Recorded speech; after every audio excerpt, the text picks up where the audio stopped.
Well, folks, we finally made it. The final season of Telltale's The Walking Dead. I only thought it poetic to take 2 years to complete the series, as the final season had major development problems halfway through production, so why not me? As this was a series I grew up with, literally experienced the first season when I was 12 years old, it's bittersweet to finally create the last video I may ever write in this universe. It only took about 12 years for me to play them all, but here we are, and spoiler, I'm pretty satisfied with the conclusion of Clem's story. When the dead started walking, I was small and alone. Oh, how cool. Telltale ripped the comic style right off the page by Charlie Adlard. A thing that I've always loved about these games is how much respect they give to the comics, and the final season goes harder than the rest in this regard. Until a man named Lee became my protector. Telltale, with the creation of this season, took to heart the reception of the last 2 seasons and refocused all efforts to try and recapture that magic that was the first season. Step 1 being bringing back season 1 writer Gary Whitta. And as we see Lee, we get a bit of their theme, alive inside. Lee protected other people too, but he couldn't save everyone. This was a perfect, beautifully stylized way to get our decisions from the previous games. The living were just as dangerous as the dead. A little foreshadowing that goes way over our heads on the first playthrough. Walter White is celebrating at the choices presented here and would be proud of mine. And it's so funny that only like one choice in the second game matters and we totally just act like the third one never happened. Well, there is a choice, but it's more about helping us, the player, get a feel for Clementine and how we want her to be. Javi? Never heard of him. Gabe? Gabe. And with this being the bookend to Clem's story, she's come such a long way, and has finally filled Lee's shoes, down to the same defensive pose with an axe just as him. The walkers in this little flashback aren't very human as we're used to, and I like to see this as AJ's perspective, viewing them more as monsters than walkers. Once again, gotta defend Telltale like in all the other videos. It's the story that changes, not the plot. Who will AJ be is at the heart of this story, not whether we attack Lily's compound or not. Oh my god! Wow, how did I not see that coming? From the start, we're being shown how Clem is gonna get around by the end of this. The updated engine from the Batman game is looking really nice. Was sorely needed from the super stiff, almost lifeless by comparison previous seasons. Just the little bit of hair flowing and fabric wobbling adds so much to the presentation. We open on the D of Clem's hat. Remember that hat for later. Clem adjusts the mirror not to keep an eye on the road, but AJ. He's the #1 priority. And this entire intro is a callback to the first season with Lee in the cop car, changed to the mirror just as the officer did, and the ride that ends at a crash. Oh, it's not a toy he's playing with, and he's all grown up. The time skip was a great idea to bring back the grizzled dad teaches child to live story that we've seen so much of in recent years. But instead of a dad, we get a teen girl that I'm sure MTV would have loved to interview for one of their shows. What you doing there, goofball? This season is chock full of cute little bookends that they're setting up right now. I don't like goofball. A big theme for AJ is protecting his innocence and trying our best to not force him to grow up so fast. AJ off the rip is trying to speedrun his own development. Ah yes, the best 2 options. A magazine about food, or a toy of food. The Apocalypse has a sick sense of humor. Or Telltale does. The final season has this really cool art direction with objects in the distance Telltale calls graphic black, that brings the art style even closer, if not right in line with the style of the comics use. This season was also supposed to usher in quite a few new gameplay mechanics to evolve their genre beyond the tedious look at things and talk. The third-person camera immediately jumped out at me and made the game instantly more immersive. Sadly, they weren't able to do all they could have due to budget constraints. The main new mechanic is walker combat, actually having player agency with it instead of just being a QTE. It's rudimentary as hell, but it does wonders for immersion. Still with me? Still here. Skybound asking the final few employees at Telltale if they're down to finish this game. Feels like a callback to the couple Rick finds in the opening of the comic and show. Please leave us alone. This is what we wanted. Every time I see something in a story and don't really understand why it was placed there, the easiest thing to do is just ask why. And keep asking that question to each answer to draw a better understanding. It's what they wanted. It's something that we all get when it comes to this world. Going out on your own terms, and is something that AJ completely objects during Clem's final moments. Clem accepts her fate, but AJ's naivete due to his age and experience with the world is actually what saves her. It's a really cute lesson to us older cynical folk to not give in so easily and fight for what we love. Too small to crawl through. Well, for me. This is super important. Clem has finally grown up and can't be the small plucky one like she was at the Civil War Museum. It's very symbolic of her growth and what am I on about? I'm just f***ing with you, aren't I? Or am I? Well, they used to be people. And as people, they asked to be left alone. Priming us for the conversation that James will bring up later. Huh. They had a good thing going here. Which really makes you wonder why they decided to opt out. They had food, defenses, a bed. The choice to carry on in a world like this extends far beyond your ability to sustain your physical body. We all think that we'd be survival badasses in this kind of world, but in all reality, I think the hopelessness would be the hardest thing to combat. Ooh, 2 bullets. One for the big chick and one for the little boy. Always aim for the head. I'm gonna regret that one later. It's a funny display on how kids internalize a parent's teachings. You said it, kiddo. Negan would like you. The grenade is visible for the keen-eyed of us. We need to get back to the car. Telltale plays on our expectations of their scene structure. In previous games, it would hard cut to black and to them entering the car, but not here. Keep the camera with them and us, with the anxiety of the situation just ratcheting up. As much as I hate her, at least Jane taught us something useful. I'll give Clem this. When in high-stress situations, we often do dumb things. That was a pretty cool, smooth transition to the first person with Clem. I've always loved the imagery of flowers growing from walkers. Death begets life. I love this song for the final season. It's basically saying that no matter how hard life gets, no matter what's happening, living a life of consequence is far better than just waiting around to die. Until the end of the song, where the protagonist loses all hope and delivers themselves to vices to get them through this waking life till death takes them, basically becoming The Walking Dead. Through each and every experience the protagonist goes through in the song, she loses more and more hope until they're ready for it to just be over. And that's where we find Clem by the very end of the game. And again, thanks to AJ's life experience thus far, not shitting on him as much, thanks to Clem's parenting, she's saved. Man, if this isn't telling us everything we need to know about how good these kids are at surviving, then also tells us, the player, that whoever captured us is either incompetent or confident. But you do the same. Ooh, spooky unknown character shrouded in darkness. Mysterious hooded man watches from a distance. Your turn. And once he's shown good faith, the darkness recedes. It's simple directing stuff, but effective. You can probably tell it used to be a school. Now it's whatever we want it to be. Which makes it the perfect location to have Clem end her story. Clean slate, if you will. To start over and move on from the past. Probably sounds strange. Kids run by a kid. I think it's perfect, especially since we're playing as Clementine again. There's always a weird disconnect in Season 2, playing as Clem, having weight in the big group decisions when there's like 6 different adults who should be way more competent than they were. Also super unexpected and not really heard of in the Walking Dead universe. It's like an optimistic version of Lord of the Flies. You got bigger fish. The kid's inside. Think he's with Lewis. Lewis? Oh, right. Just listen for the music. You'll find him. It's almost disarming how nice and inviting Martin is. A little too much so. But with everyone being kids and no adults, it makes us feel right at home. About time you woke up. Your little boy just bit me. Ironic, no? I'm really digging all the writing on the walls. And more to the point, the drawings they put on the headmaster's portrait. Kids will be kids, even during the end of the world. And funny that the troubled youth has got along better than most adult groups. You know I love me some center framing. Still, no more bites. Might want to take your own advice on that come episode 4, Clem. Louis just screams love interest. Cool jacket, super sweet plays music, a little bit of a talker, but I think we'll remedy that real soon. The piano being our diegetic record scratch. It's a chair leg. I call it Cheryl's. Just keep it away from any pizza delivery boys. Dreadfully inefficient. But I'll take the spectacle. This is a good girl. Love that they didn't forget about Clem's trauma from season 2. Hey, see you and Rosie are making friends.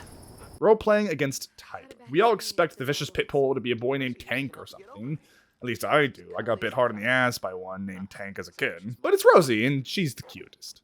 Don't be jealous, Vi. Be better. Be better. That's a great lesson. I wonder if someone's going to make a whole 2-part epic about that. Come on, y'all. Food's new. Character consistency. It means they don't hunt like us. They just eat stuff that's already dead. Or even better, let other people do the work for them and reap the spoils. I know quite a few scavengers in my life, and let's just say, we aren't besties. Bringing it back to basics, sharpening bones was among some of the easiest materials to work way back in the day for making weapons. Looks like a leg bone too, about as tough as it gets. Up monsters, yeah. About my reaction every time AJ curses. Not all decisions are super impactful throughout, but this is the one that holds over for him the entire game. Well, don't sweat it, buddy. You can make it up to me by teaching me your technique. You, a regular heavyweight. I was really digging Marlon. Sad thing is, anybody this nice in the apocalypse has always got a secret. Makes his fate all the more shocking and heartbreaking. Oh god, I am getting non-flashbacks from whenever we had to pick our table in season 2. I don't know the game. The only card game I've played had less people. Even less now. If you know, you know. Everyone flips one over. Highest card wins. And the winner gets to ask Clem a question. It's crazy to see how well adjusted most of these kids are. It's refreshing not having a zombie story that is just constantly depressing as shit. And I imagine a school for the troubled youth, they would kind of relish the idea of having freedom for a change. Looks like he's made a friend. God, I'm getting old. Any of y'all miss the days when making a friend was this easy? Kids really do have it so nice. We all want to grow up till we're grown up. Where are AJ's parents? You two don't really look related, so... I mean, also, I think the fact that she's 16 and he's 5 might have been another obvious one to go for, but I'll allow it. And points to Season 4 for actually caring and acknowledging the past seasons. Looking at you, New Frontier. What's up with your haircut, Marlon? I look cool. Everyone in 2023, thanks Curtis Connor and Theo Vaughn for your repopularization of the hottest hair to exist. All the way. It goes on for a while. We got a lot of guts. With how these kids attack Delta at the end, I'd say he's unintentionally thematically correct. Who do you think is gonna die first? Lewis, definitely. Definitely. Definitely. Definitely. Lewis is swinging for the fences being the most likable of the bunch. Only problem is, we trauma bond with Violet! I always liked this room. Sophie had, like, paintings and shit on the walls. Makes it so cute that we collect pictures to hang up. Not that we're replacing her memory, but carrying it on. She had the most amazing voice. Real bluesy. You know, I wish I could hear. Be careful what you ask for, am I right? You might notice that there's a fence and barn looking building with the sun out. This is a cute little picture directly foreshadowing the end of the game. Oh, he tried really hard. My art. What are you doing? This is where I'm gonna sleep. What? No, it's not. It's safe under here. No one can get me. Back to back heart punching. It's one thing to view this world watching Rick be a badass biting people's throats out, and a whole other seeing a 5-year-old sleep on a hardwood floor and find it normal. This bed is really soft. Motherfucking kids. Nothing more stubborn than them. Except maybe some Dowie. Or me making a video on a Nintendo game. Walking up with these golden rays pouring onto us while going to talk to Marlon. And he says yes. So it's like this place is heaven. I guess we're gonna find out. Let's find his office. I know where it is. I'll show you. Season 4 really cut down massively on the BS, wandering, and puzzles. To give us what we really wanted. The story and choices. Which I appreciate, having my time respected. It's not yours anymore. It's mine. No, it's not. I imagine this game really resonates with people who have raised kids. Closest I have is about 10 nieces and nephews, so I've only seen it from the outside. I give so much respect to anyone and everyone who has had the patience to do such a thing, because, like, more often than not, it's a very selfless act. Thematically poignant, I say that because the school was made for kids whose parents were selfish and didn't have the patience to teach their kids proper life skills. Sit, girl. That's a good girl. She's really well trained. She was the headmaster's dog. She's very obedient, yeah? Kind of the same way a lot of kids in the system are treated. Not to be kids, but to do this and that. To do what you're told and not question it. Is that the wrong takeaway here? Or just that Marlon is now headmaster and inherited Rosie? I'm worried that if I don't figure something out, if I don't fix our food situation, I can't lose anyone else. I don't blame Marlon for just dumping on a stranger like this. There's no history. He's really got nothing to lose venting to her, especially considering what we find out later. Y'all ever meet somebody for the first time and they just unload the worst trauma on their lives on you? Same idea. Go get him, AJ. I love the way everyone treats AJ. They all grew up at this school and know exactly what they wish they would have gotten from the adults and give that to him. Are you sure you trust my driving? Oof, it's not even just about the opening scene. They just don't know it yet.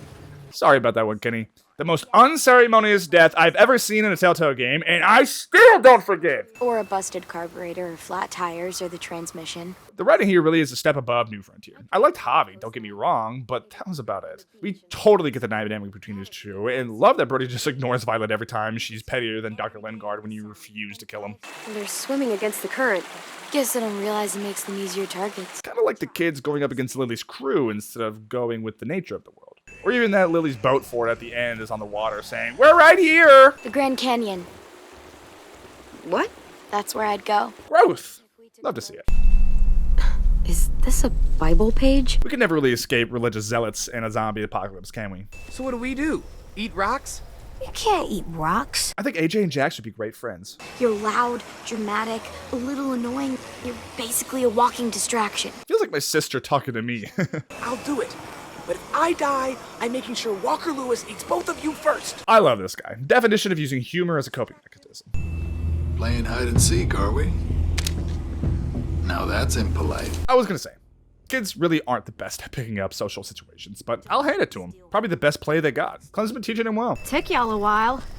How poor are they that have not patience? Quoting Iago from Othello, Iago was quite a source of comic relief in the play, just as Luis. He's a pianist, loves theater, and is funny. Maybe I romanced the wrong person after all. And at the end of Othello, Iago pretty much swears himself to silence and is presumed to be tortured in prison. Sound familiar? Maybe being a walker is really nice. I doubt it. Me too. But it's not like you can go ask one. I don't know, Lizzie might have a thing or two to say about that. The walkers who killed them, You want them there too? they weren't always walkers. Really setting up the contention with James.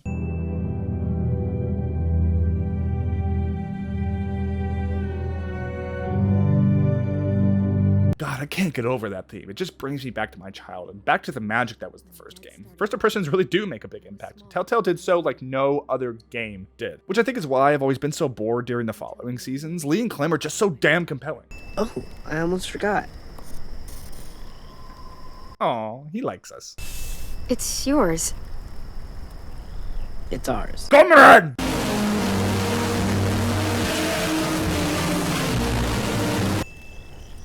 Good night. See you tomorrow. Toy stealing having ass b****. Yo, check the framing. It almost looks like Clem puts the hat on AJ. Telltale trying to tell us something about the end? And AJ turns his back as it's placed on him, because he doesn't accept the passing of the torch in the end. At least, not the way Clem expected, nor us. Good night, sleep tight, don't let a walker bite. And if they try, I never let him bite. come on, play it right. One time. Bang. Well, that's morbid. What are you fighting about? It's really none of your business. Go back to the dorm. One, sounding like some uppity headmaster where the kids don't get a say in issues regarding them. Two, shining a light in her face and downplaying like some kind of crooked cop. And three, I probably would have gone back because I'm not one to start shit. And Marlon did do good getting me on his side.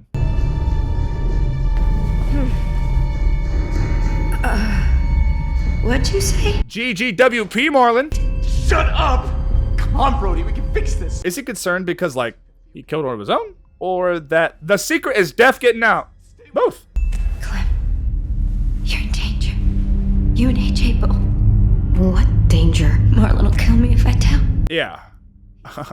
About that. Digging the camera work, reflecting how Brody's head is not all there with it turning on itself. He'd let him take you Take us? to make him go away. You know what? He's playing it smart. Use them for everything they can give you, I guess. Marlon, you son of a bitch! Don't do this! Ooh, that was cool. The lighting, rain, the trapdoor, making him look like a real horror movie villain. Which is the perfect setup for the next scene of something we don't get enough of in The Walking Dead. That being horror. It's literally the genre zombies fall into, but it gets mired with politicking and action set pieces. Well, the Marlon special worked for the first time, so why not twice? And that's dark. It's like the white light that was the school has now been stained red, literally and metaphorically. She murdered Brody. What? I think that counts as tampering with evidence, Clem. If we weren't sure about the kind of person Marlon is, we damn sure know with this shot. You've been doing great. Till now you have become the very thing you swore to destroy. I trusted you, Marlon. They trusted you. We all trusted you. Sometimes you just gotta let a little man cook. It's going to be okay. We can make this right. We'll help you. We're all family here. The only one any of us has left. Seeing Luis pipe up almost made me well up.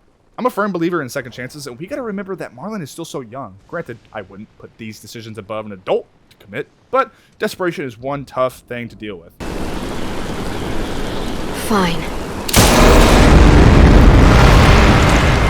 What? Now that's how you end an episode off on a banger! What?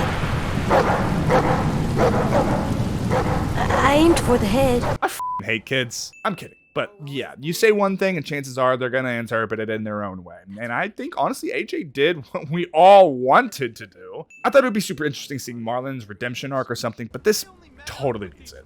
If it wasn't just like 30 minutes, and then everything's cool the next episode. The Minerva Marlin reunion, that could have been so cool. I don't know, it feels like an issue stemming from episodic releases needing a good cliffhanger at the expense of something more interesting, if not more difficult to write. With all that said, still loved the cliffhanger, and it's probably the second best moment in the season, and this still gets great conversation and tension between all of the cast. Totally beats out what do the other players choose and binary decisions throughout the game, hitting their goal of our choices changing the story and not plot. Which those split second decisions in the previous games felt more plot heavy than story heavy. Were we kicked out? What happened? Where's all our... Oh, we're good. Cute Telltale making us wonder in the opening. I heard Lewis and what he called me.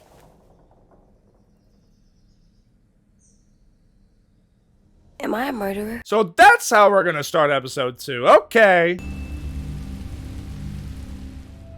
Ooh, a pretty gravy match cut, and love the cross-cutting. You, Lewis. He's a little kid, so shut your mouth. I've always felt that Melissa Hutchison's Clem has always had a bit of a flat delivery on most dialogue. I love the character, but like, I think you know what I mean. But, god damn, do I love when she curses and gets angry. I'm going to help you atone. Atone? It means make up for what you did wrong. First biting someone and now shooting someone. AJ sure knows how to make a first impression. You gonna let him kill me too? I just had to show Mitch that we aren't to be f***ed with. AJ can shoot and Clem's a little badass compared to all of them. I love you, Clem. I'm so soft. That made me all warm and teary-eyed. I brought you something. For me? Huh. A firefighter. A little token to help AJ put out the fire he started with everyone. This is gonna be hard. Everyone's going to be upset. We need to show them we care. Raise your kids to be like Clem. She's doing such a good job with AJ and goes to show just how good the people she grew up with were to her. Lee, Kenny, Javi to a degree. Though they were more just buds though. My poor little heart. Marlin was... God, that word is always a gut punch at funerals. Was. Huh, that's cute. Hanging the lamp where the light normally goes. I know that I'm not supposed to get mad. Or sad. And you have every reason to be upset. Logic and emotions don't really work at the same time, do they, AJ? Is this necessary? Hell yes, it's necessary. It's yours, AJ. You should keep it. Gotta keep your parenting consistent. Didn't have AJ take Ten's toy because it wasn't his. Not gonna let Luis take his goddamn shit. Still got that gun?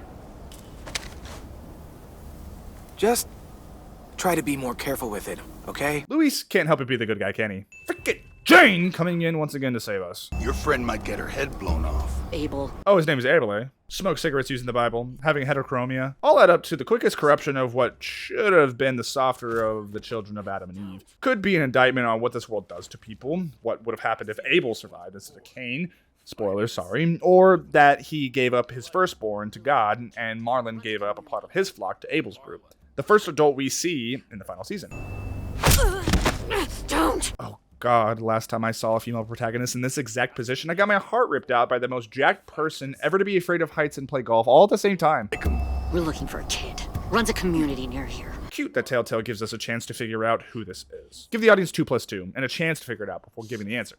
If at all. Oh my God. And even more pulse on the first season to bring everything home. Maybe she's not as big as a shithead as we originally thought. Gives us a weird decision to make. She's the last connection to Lee we have, but also like, we know they take children and she killed Lee's future girlfriend. Same thing will happen to you if you repeat his mistakes. Which is kind of the main theme of the game. Parenting and how we raise kids, not just in this type of world, but in general, and having to reflect on how our teachings have impacted them. We've got Delta that just uses them for all they believe them worth, meat for their army, and Erickson being halfway decent. There is beauty in the naivete of a kid's mind, and not losing sight of that, I think, is the main point of the final season. So many adults grow up, but I say f that. Never take life so seriously that you don't play and have fun. We've got history. Great. You know her, I know her. Point is, we've got a job to do. April really grows on me throughout the season. More in a love-to-hate kind of way. Time for the James Okay, I'm done bringing up that baby bargaining chip weirdy chick. Carl called back. No. Stop. Those of us who've read the comic, woo! Those of us who haven't, what the actual f***? Why are you alone if you were part of a group? They attacked a community. Saw the carnage. Really placing us exactly timeline-wise where we are at compared to the comics. Oh gosh, he's giving us an apple. We can't trust him! Do you have a name? Been a while. Been a while. Weird name, but if you say it fast enough and not think about it too hard, it sounds kind of cool. Why did the dude pick the fattest Walker mask to hide that awesome anime hair? Also to say, wasn't expecting a pretty boy under the mask. I like the juxtaposition, you might say. Especially seeing someone so innocent if you know the history and way of life of the Whisperers. Swear this game went to the Kingdom Hearts school of putting shoes on characters. They're all so big. Makes them look more childish, I guess? It's why they take people. To make them fight. Train them. Use them. You would join their war. Quick and to the point reason why he helped us. Benwell knows what that's like. Funny how quick they are to turn around and help the second he's injured. What the f did they expect to happen? Doom them to die, basically. But I love that they don't hesitate to help. Come on, what do we do when we're scared? Wish I would have just taught AJ all the wrong things and make him swear like a sailor, just to see the outcome. How bad does AJ actually get if you really suck up the parenting? Her showing up right after you? I mean, She's horrible. She always has been. Her dad was a racist asshole, and she defended everything he did. I'm on Team Larry deserved that salt lick. and then you two come back after we thought you were dead. Now they're confused, and no one knows how to feel about AJ. Taking her seat as headmaster, I see. I just need some propane and something to create a spark. And we'll have ourselves a nice little homemade explosive. Don't forget a couple nails. Joel might have a tip or two for you. She stayed when all the others left. God, she looks... Like, she's flourishing. Look at all that life all over her. She was there for you guys, and now she's fertilizer for new life. She taught me how to patch people up. Stitching, local anesthetics, painkillers. Thank you for the explanation of why she's our resident Dr. Lingard. We can only suspend our disbelief for so long, Disney! I don't think I can take care of her. Double entendre on that. Can't kill her, but also all that medical knowledge she passed on isn't enough for her Padawan to take care of her. I imagine it's the worst feeling knowing that you have the knowledge to save a life medically and still are not able to. It's better, you know, to get it over with. Probably a good reason why Mitch was so stalwart on just kicking us out right away, which I don't blame him. I'm all about moving on as quickly as possible, even if it's to my own detriment. You get all caught up in who people used to be and you can't deal with what's in front of you. Could be said the same thing about Clem and Lily's relationship with each other. Same thing about Marlon, too. No one even batted an eye at him and Brody's odd behavior. Disco Broccoli has been a recurring character that has popped up at least once in every season and can even be found in Saints and Sinners. It's cute little things like this that remind me no matter how much we might have not enjoyed a game, the developers did. And there's also a science doctor, another comic book by Robert Kirkman. The brains behind The Walking Dead, people.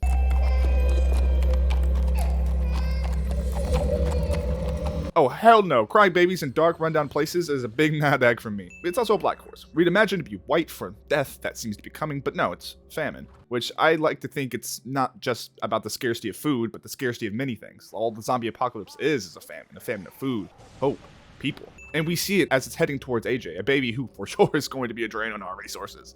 Seeing the shot floods my brain of all that Clem's been through, how far she's come. It's absolutely adorable and never where I imagined her character would land at the end of season 1.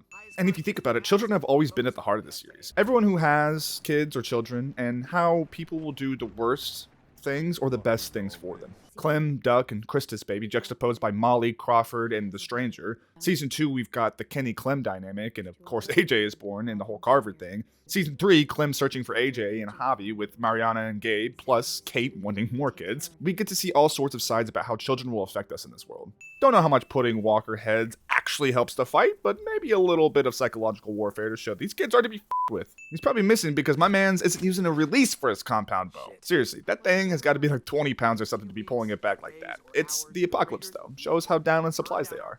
Well, my best friend was left with all the responsibility. All the tough calls. All the sleepless nights.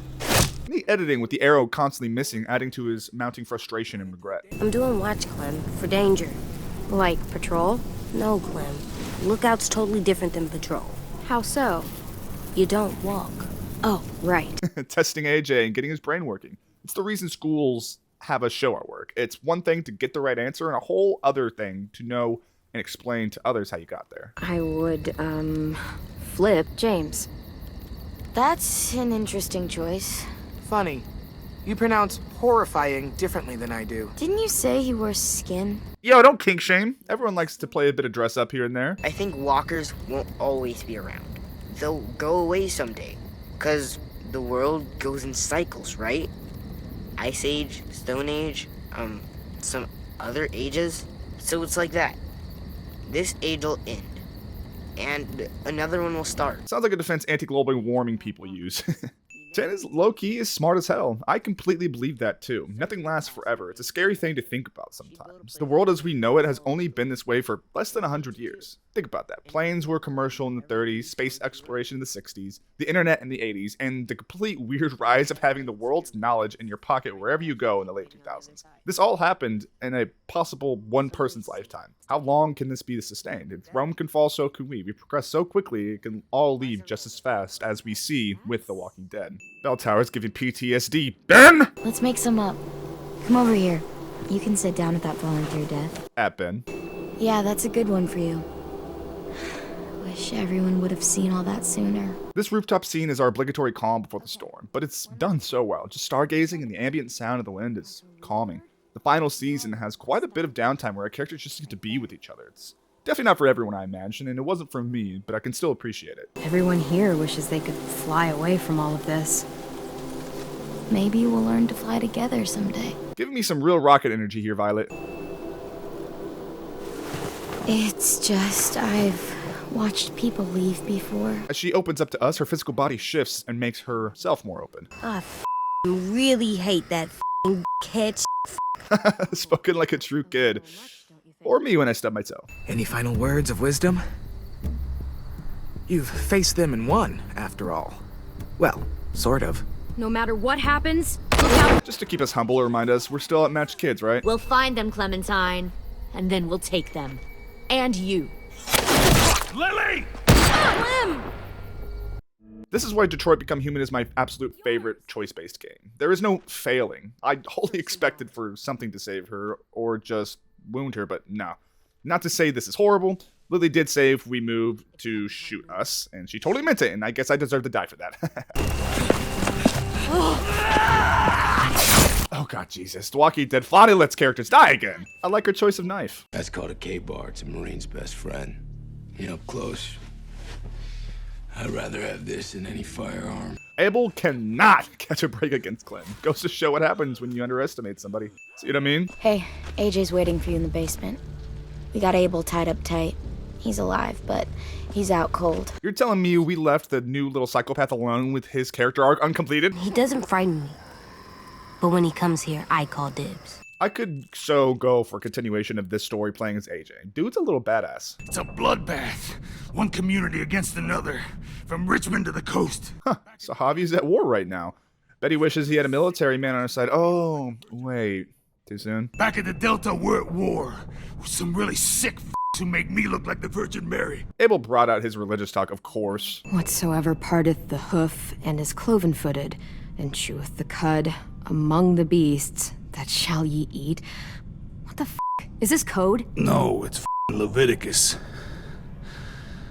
I was hoping it'd be some timely moralistic shit about turning the other cheek. Sounds damning for you. Abel in a way has a split hoof with his leg being all banged up, and we're willing to cannibalize him to get what we need. Poor guy really cannot catch a break. If you're honest with me, I'll put you out of your misery. You have my word. Okay, we have a boat.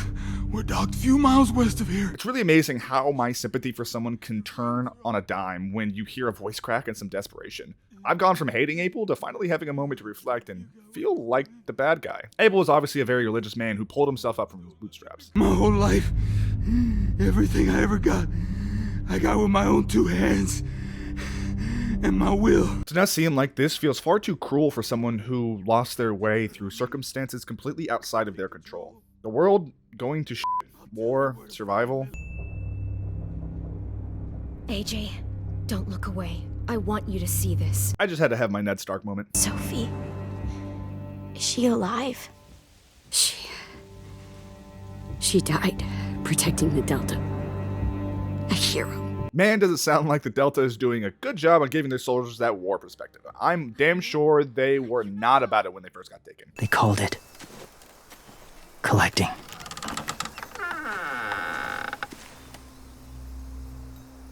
Herschel's so hard right now, let me tell you.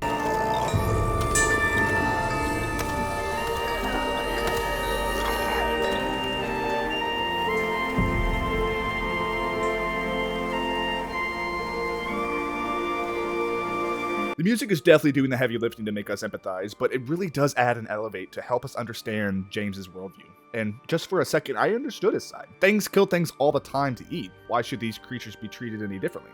We all know why, no need to waste my breath. But for once, I stopped to think more than I ever did with Herschel's case. James isn't that great of a character, all things considered, but his philosophy gives me pause for at least a second, and that's worth something. This scene is really beautiful, even among these horrifying monsters. I saw them as the poor, tortured souls they might be. How unfair it all is, and was a reminder of the tragedy that is the virus. We're so used to it now that we just forget who they were. This happens earlier with the nurse, with Rick and Wayne from Season 1, Episode 2 of the show. It's just easier that way, and can be looked at as an allegory that many of us will demonize and view others as monsters because it's easier. To not look for understanding and why they might have made the choices they have. It's what we in the game are doing to Lily, it's what we did to Abel until his last moments, and will continue to do because we're human.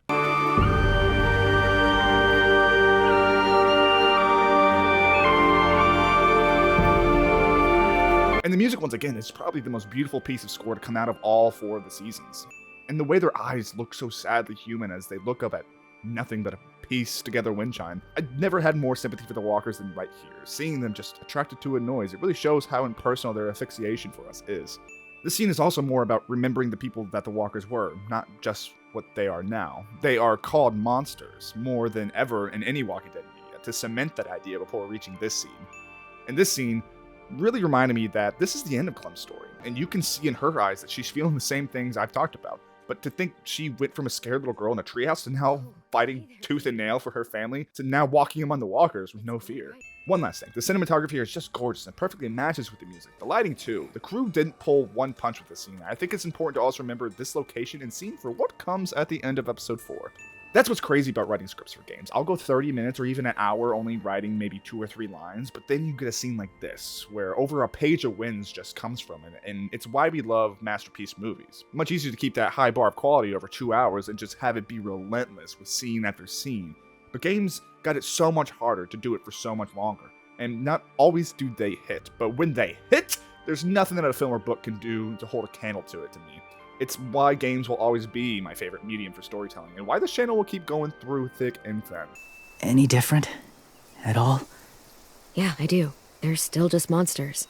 Dangerous things that want to kill us. And that's the rub, right? They don't want to kill us. There's nothing emotional about their decision to kill us, and all the ammo James needs to keep his belief. If you really had to choose human life or walker life, which is more important? Walkers are peaceful. Humans...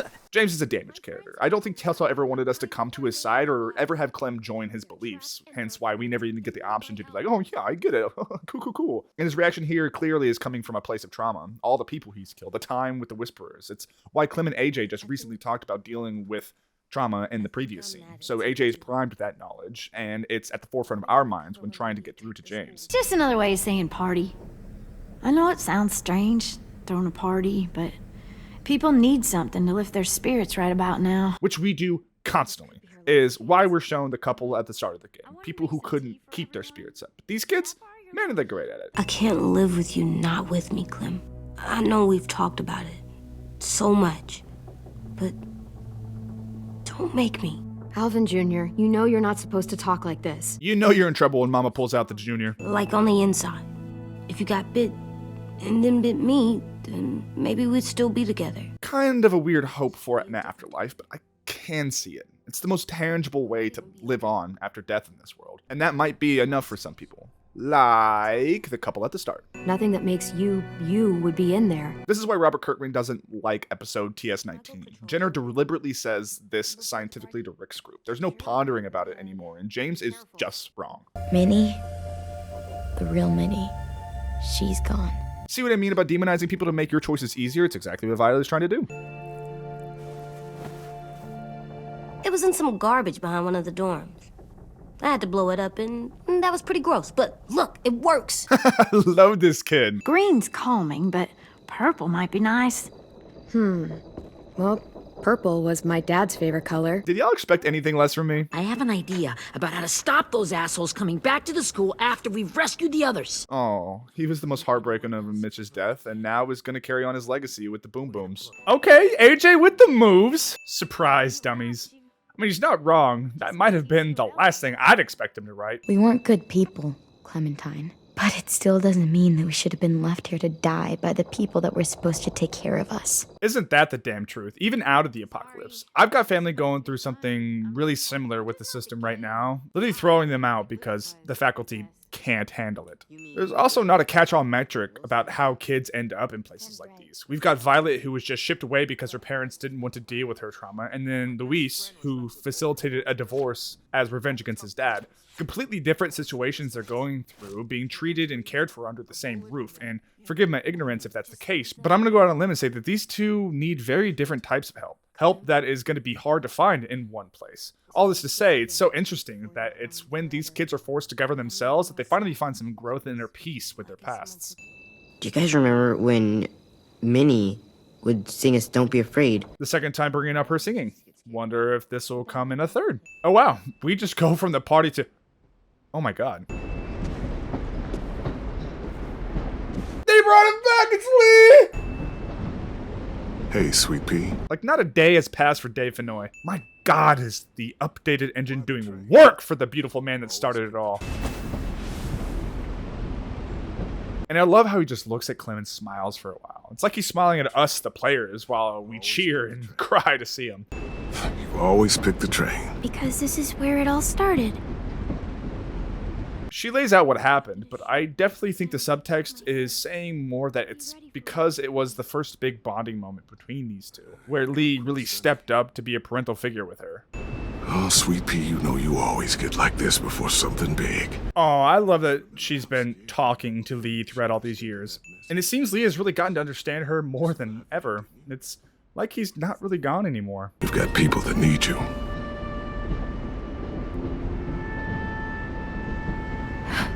Goodbye, Lee. It seems now that Clem has finally found a home, that this might be the last time that she talks to Lee, since he was the last time she truly felt at home. Come on, give him some space. But I just want to... Not right now. AJ with some leading. Clem's also got Marlon's bow, showing who the real sheriff in town is. They cut out his tongue. He just, he kept talking. This is poetically as hell. Luis is always a smart-mouthed, funny talker, and they took that away from him. Don't know why they had to give him the way shorter stick than Violet if she's the one captured. In her case, she boohoos even more than him, so, weird. I'll make these bastards pay for this. I promise you, Louis.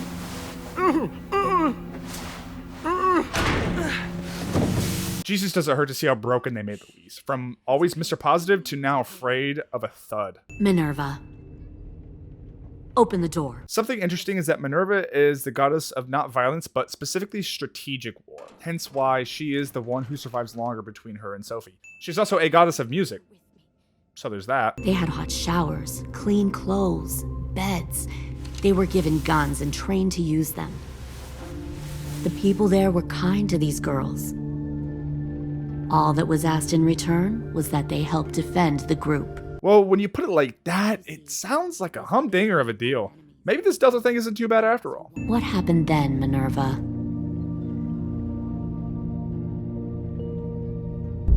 I killed her.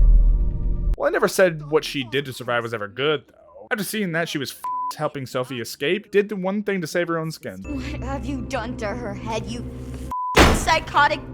Probably something similar to what the camera is doing now. First the ear and now her hand. Is this Tessa trying to show us that we're turning AJ into the same monsters we've trained him to kill? So much for Javi cutting our hair. Shows that Lee really was the only daddy for us. Love me a QTU, can't win. Give me the gun. Can't let her hurt anyone else. I don't want to die! Do it, AJ! I really don't know if I made the right choice. I probably didn't, but I couldn't get over what she did to Luis and everyone else. And let's not forget our future girlfriend Carly, and just straight up comeuppance for her being a shitter since the day we met her. Well, there goes her left cheek and eardrum. You brought this on yourself. Oh! Clem! But it's not too late. Let go! For him, at least. This almost feels out of character for the timid little warm bodies type motherfucker. But that quiet side of him was a direct result of rejecting the way he's watching us raise AJ. And so it only stands to reason the second he sees what happened to him, he would be up in arms about it. You had him empty an entire clip into that woman's head! It was only half a clip. AJ was calculated about it, counting his shots. I'd say Clem taught him well. Plus, I can't take anyone seriously that doesn't call it a magazine. Anyone that wants to hurt us should be dead. And I'm not sorry about it, and I'm not gonna feel bad about it. Church. That's what Rick taught me, and I'm not going to feel bad about teaching him the wrong things as the linchpin of this game's narrative, honestly.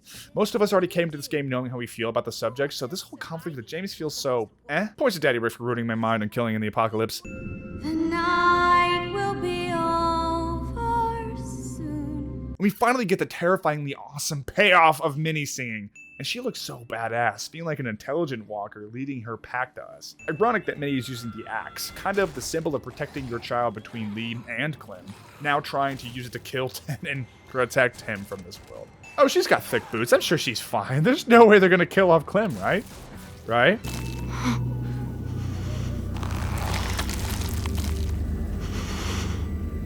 Well, I seriously didn't see this coming.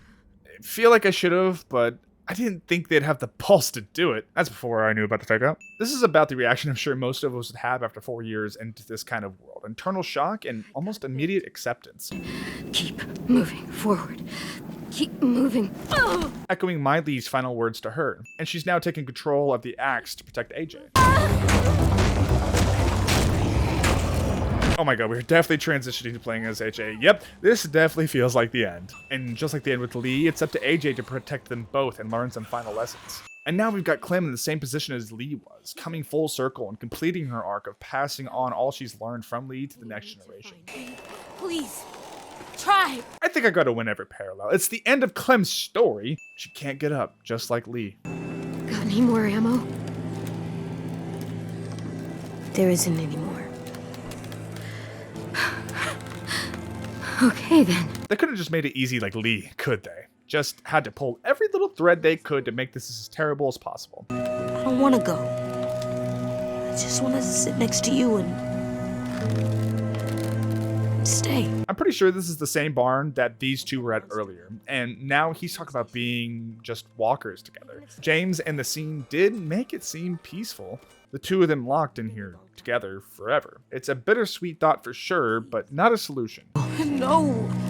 What do we do if I get bit? Love that she never says we, like an impossibility that AJ could ever be bitten. To not scare him and give him as much hope as possible.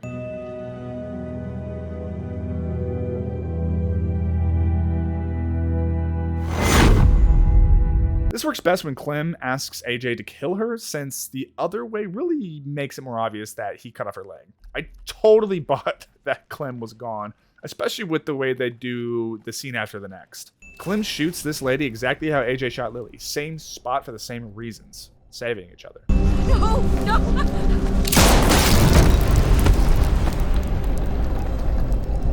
She wasn't reaching for a gun. She had a bottle to possibly calm AJ. He was only in a locker for his protection.